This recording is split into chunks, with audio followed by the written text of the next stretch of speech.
Environmental એન્જિનિયરિંગમાં જવાવાળા વિદ્યાર્થીઓ થોડા વધ્યા છે. તો તમારા મગજમાં કદાચ સવાલ આવતો હોય કે એન્વાયરમેન્ટલ એન્જિનિયરિંગ કરવું જોઈએ કે એની મેઇન બ્રાન્ચમાં એડમિશન લેવું જોઈએ.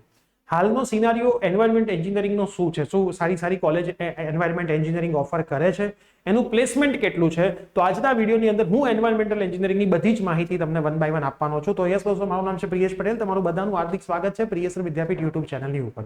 સૌથી પહેલા ચેનલને સબસ્ક્રાઇબ કરીને બેલ નોટિફિકેશન પ્રેસ કરી દો એટલે આવનારી બધી જ એસસીપીસીની અપડેટ તમને ઘરે બેઠા મળતી રહે.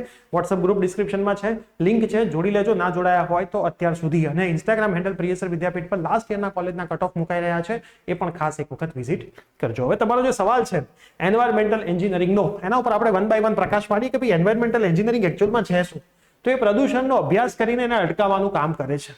મુખ્યત્વે waste management, pollution control, energy audit વગેરેનો અભ્યાસ કરવામાં આવે છે અને 65 થી 70% સિલેબસ તો સિવિલનો છે. સિવિલમાં તમારે કવર થઈ જ જાય છે. એન્વાયરમેન્ટલમાં ગવર્મેન્ટ જોબની તકો નહીવત છે, જ્યારે સિવિલ એન્જિનિયરિંગ માટે તો ગવર્મેન્ટ જોબની તકો સારી એવી આવતી રહેશે. એન્વાયરમેન્ટલ એન્જિનિયરિંગ કર્યા પછી જોબની તકો લિમિટેડ થઈ જાય છે. મોટાભાગની તકો લેબ ટેસ્ટિંગમાં હોય છે, હવા, પાણી અને માટીનું પરીક્ષણ. BSc chemistry, BSc microbiology, chemical engineer અને સિવિલ એન્જિનિયરિંગ પણ લેબ ટેસ્ટિંગનું કામ તો કરી શકે છે. હવે તમે ગવર્મેન્ટ જોશો, ચાન્સ બહુ ઓછા છે. પ્રાઇવેટ જોબ, ગુજરાતમાં સ્કોપ કે બિઝનેસ, બધાના ચાન્સ ઓછા છે. સૌથી સારી એન્જિનિયરિંગમાં ગવર્મેન્ટ કોલેજ કહેવાય છે એલડી એન્જિનિયરિંગ અમદાવાદ. એમાં એન્વાયરમેન્ટલ બ્રાન્ચ ચાલે છે. એનો પ્લેસમેન્ટનો ડેટા એની વેબસાઇટ ઉપર હોય છે. તમારે એક વખત પ્લેસમેન્ટનો ડેટા ચેક કરી લેવો, તમને આઈડિયા આવી જશે કે એન્વાયરમેન્ટલનું કેટલું મહત્વ છે. સાથે સાથે જો તમારે એન્વાયરમેન્ટલ જવું હોય તો હું એવું કહીશ કે એની મેઇન બ્રાન્ચમાં જાઓ.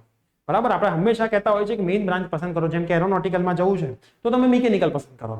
કોમ્પ્યુટર આઈટીની જેટલી પણ ડેટા સાયન્સ છે, સાયબર સિક્યુરિટી છે, એઆઈએમએલ છે, એ બધામાં જવું છે તો કોમ્પ્યુટર પસંદ કરો, સીએસસી પસંદ કરો, સીએસ પસંદ કરો. એ જ રીતે એન્વાયરમેન્ટલનો શોખ છે તો સૌથી પહેલા બીઈ સિવિલમાંથી કરો, માસ્ટર 100% એન્વાયરમેન્ટલ બ્રાન્ચમાંથી કરજો. હવે એન્વાયરમેન્ટ અને સિવિલનો પ્લેસમેન્ટનો સિનારીઓ બતાવ્યો છે ટોપ ગવર્મેન્ટ કોલેજની અંદર. તો જો 2019માં 5% એન્વાયરમેન્ટલનું થયું હોય તો 21% સિવિલનું છે.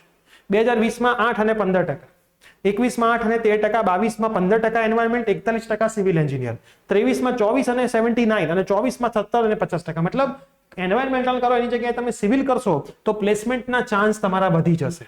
બરાબર, દરેક સેક્ટરની અંદર, જેમ કે કન્સ્ટ્રક્શન છે, પ્લાનિંગ છે, આર્કિટેક્ચર છે, કન્સલ્ટન્સી છે, એ બધાની અંદર સિવિલ વાળાને જોબ મળશે પણ એન્વાયરમેન્ટલ વાળાને જોબ મળશે નહીં. તો ખાસ આ વસ્તુનું તમારે ધ્યાન રાખવાનું છે. એના પછી એન્વાયરમેન્ટલ એન્જિનિયરિંગ, સિવિલ એન્જિનિયરિંગની સ્પેશિયલાઇઝેશન બ્રાન્ચ, જેમ મેં તમને કીધું, સિવિલ જ લેવાય. એન્વાયરમેન્ટલ માસ્ટર ડિગ્રીમાં કરાય. બીઈ બીટેક સિવિલ એન્જિનિયરિંગમાં કર્યા પછી એન્વાયરમેન્ટલમાં તમે માસ્ટર ડિગ્રી કરી શકો છો. અને મોસ્ટ ઇમ્પોર્ટન્ટ, એક પણ એનઆઈટી, ટ્રિપલ આઈટીમાં એન્વાયરમેન્ટલ એન્જિનિયરિંગની બ્રાન્ચ નથી. માત્ર 2 આઈઆઈટી જ ઓફર કરે છે. બરાબર, ખાસ યાદ રાખજો. આમ છતાં જો વિદ્યાર્થીઓ એન્વાયરમેન્ટ કરવું જ હોય તો આઈઆઈટી અથવા એલડી માંથી જ કરજો. આઈઆઈટી અને એલડી માંથી જ કરજો. આ સિવાય એકેય કોલેજમાંથી ના કરતા. અમારી તો ક્લિયર કટ સલાહ છે કે બીઈ સિવિલમાં કરાય અને ત્યારબાદ એમઈમાં એન્વાયરમેન્ટલનું વિચારાય. તોય જો કરવું જ છે તો આઈઆઈટી અને એલડી માંથી જ કરજો, ત્યાં મળે તો. ખાસ ધ્યાન રાખજો કે એન્વાયરમેન્ટલ એ સબ બ્રાન્ચ છે, કોર બ્રાન્ચ છે. એન્વાયરમેન્ટલમાં 2 આઈઆઈટી અને એલડીમાં મળતું હોય તો 100% કરજો, બાકી ના કરતા. બાકી શું કરશો? સિવિલ કરી લેજો અને માસ્ટર્સમાં એન્વાયરમેન્ટલમાં લઈ જજો. તો આ વિડીયો તમારા જેટલા પણ મિત્રો છે બધાને ખાસ શેર કરજો. મળીશું આવી જ કોઈ નવી અપડેટ સાથે.